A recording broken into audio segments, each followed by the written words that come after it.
Selamat pagi dan salam sehat bagi kita. Ini adalah untuk pandangan teori evolusi yang ketiga, ya.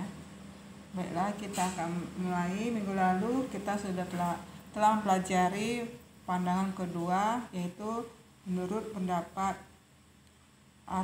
Aristoteles, kemudian Buffon, kemudian kita sudah belajar tentang pandangan yang kedua tersebut. Oke, hari ini kita akan pelajari pandangan teori evolusi yang ketiga, yaitu pendapat dari Erasmus Darwin. Dia mengatakan kehidupan bermula dari asal mula yang sama dan respons fungsional akan diwariskan pada keturunannya, tidak seperti nenek moyangnya. Artinya bahwa sifat yang nampak pada suatu organisme itu tidak seperti generasi sebelumnya. Jadi ada perbedaan dari respon fungsional dibandingkan dengan nenek moyangnya. Yang kedua adalah George Cuvier,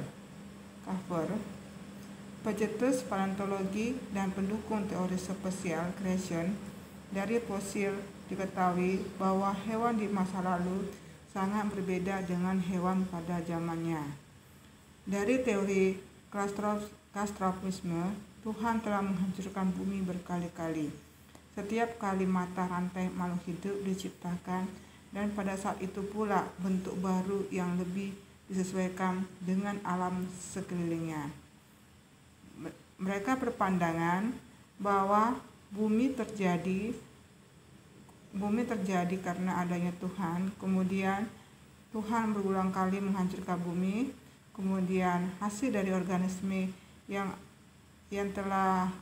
sebelumnya ada itu berbeda dengan yang akan ada. Oke, itu George Cuvier. Yang ketiga adalah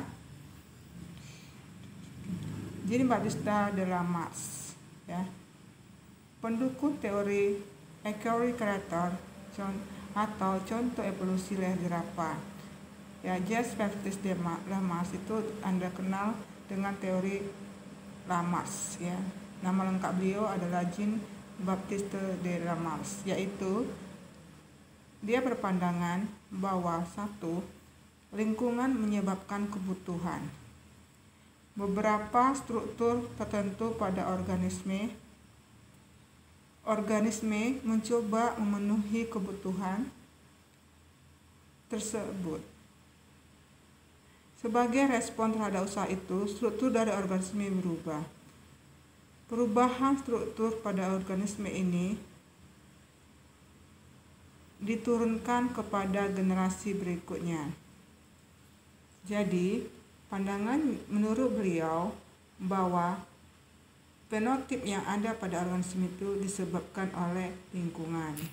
Jadi, lingkunganlah yang mengubah secara struktur dan fungsional dari organisme. Yang kedua, organisme harus mencoba memenuhi kebutuhan yang berdasarkan lingkungan tadi. Sebagai tanggapan dari usaha memenuhi kebutuhan itu, strukturnya berubah. Perubahan struktur pada organisme ini turunkan kepada generasi berikutnya. Artinya bahwa organisme harus memenuhi kebutuhan hidupnya. Tanpa kebutuhan hidupnya, organisme akan mengalami kepunahan. Untuk itu, organ yang ada pada tubuhnya itu harus beradaptasi dengan lingkungan sehingga strukturnya akan berubah. Dan perubahan dari struktur itu akan diwariskan kepada generasi berikutnya, yang kita kenal dengan leher jerapah, Oke. Kemudian konklusi dari teori Lamarck itu, terbentuknya organ baru pada organisme terjadi akibat kebutuhan. Ular, menurut pandangan beliau, bulat, panjang, tidak berkaki. Diperlukan untuk bergerak tempat yang sempit. Kenapa ular itu berbentuk bulat dan panjang? Kenapa enggak bentuknya gede? Karena ular, seperti Anda ketahui, selalu menjelajahi tempat yang sempit, sehingga dia menyesuaikan organnya sesuai dengan tempatnya itu. Yang berikutnya, organ yang sering digunakan akan berkembang dan bertambah kuat daripada organ yang tidak digunakan. Organ yang tidak digunakan lama-kelamaan akan mereduksi atau lenyap. Sehingga dia berpandangan yang kedua, kalau tadi ya bentukan dari organ dipengaruhi oleh lingkungan, organ yang bentuk itu akan berkembang. Tapi kalau organ yang tidak digunakan itu akan kelamaan mereduksi atau lenyap. Ya, jadi setiap organ yang ada pada tubuh kita yang gunakanlah semestinya ya. Kalau tidak, menurut hukum terlambat akan hilang dengan sendirinya. Oke, yang ketiga adalah karakter yang diperoleh selama hidupnya akan diwariskan kepada anaknya. Jerapah berleher panjang berasal dari jerapah berleher pendek. Kemudian sifatnya leher panjang itu diwariskan kepada anaknya. Jadi adaptasi adalah faktor penyebab terjadinya evolusi. Jadi munculnya adaptasi apabila organ itu menyesuaikan dengan tempat di mana dia berada. Kemudian organ yang digunakan itu lama-kelamaan berkembang. Jika organ yang tidak digunakan di mana tempat dia berada, maka akan menghilang atau mereduksi ya. Kemudian dapat diwariskan. Maka konklusi terlama itu salah satu penyebab terjadinya evolusi adalah adaptasi. Kemudian berikutnya adalah pandangan Charles Lyell. Dia mengatakan mempopulerkan teori uniformitarian, artinya keseragaman.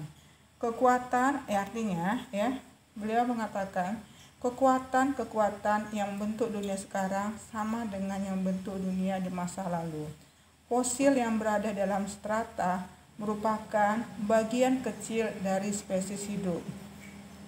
Ya, jadi kesimpulan dari Charles Lyell mengatakan bahwa ya fosil yang sekarang merupakan bagian kecil dari spesies hidup. Ya, jadi contoh-contoh fosil sekarang merupakan contoh yang spesies yang sudah ada. Oke. Berikutnya adalah Thomas Aquinas. Dia mengatakan pada mulanya makhluk hidup diciptakan, untuk selanjutnya ia mengalami evolusi. Ya. Kemudian berikutnya adalah Robert Malthus. Ya. Pandangan Robert Malthus yang mengatakan bahwa kenaikan produksi itu ya seiring dengan pertambahan penduduk atau organisme. Jadi kebutuhan akan pangan ya seperti dihitung. Ya, sedangkan bertambahnya penduduk seperti direct ukur. Itu kalau dia organismenya manusia. Bagaimana dengan organisme lainnya? Itu tidak berbanding terbalik ya. Itu nggak bisa dipastiin bahwa organisme yang selain manusia itu maka kebutuhannya sama dengan jumlahnya. Oke, ya tadi ini pandangan Robert Malthus mengenai manusia ya.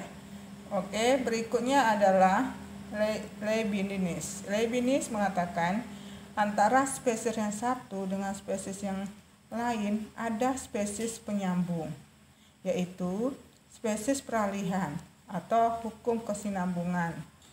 Kemudian Leonardo da Vinci menemukan fosil-fosil kerang di pegunungan dan berkesimpulan bahwa bagian darat tersebut dulunya adalah lautan. Ini adalah konteks historisnya dari evolusi. Adalah konteks historis dari evolusi yang dimulai dari revolusi Amerika, Prancis, perang Saudara Amerika Serikat, baru 1795 Hutton menemukan teorinya mengenai gradualisme, kemudian 1798 Malthus tadi ya menerbitkan tulisannya dengan judul Issue of the Principle of Population. 1809 Lamas yang Anda perhatiin ya tahunnya ini.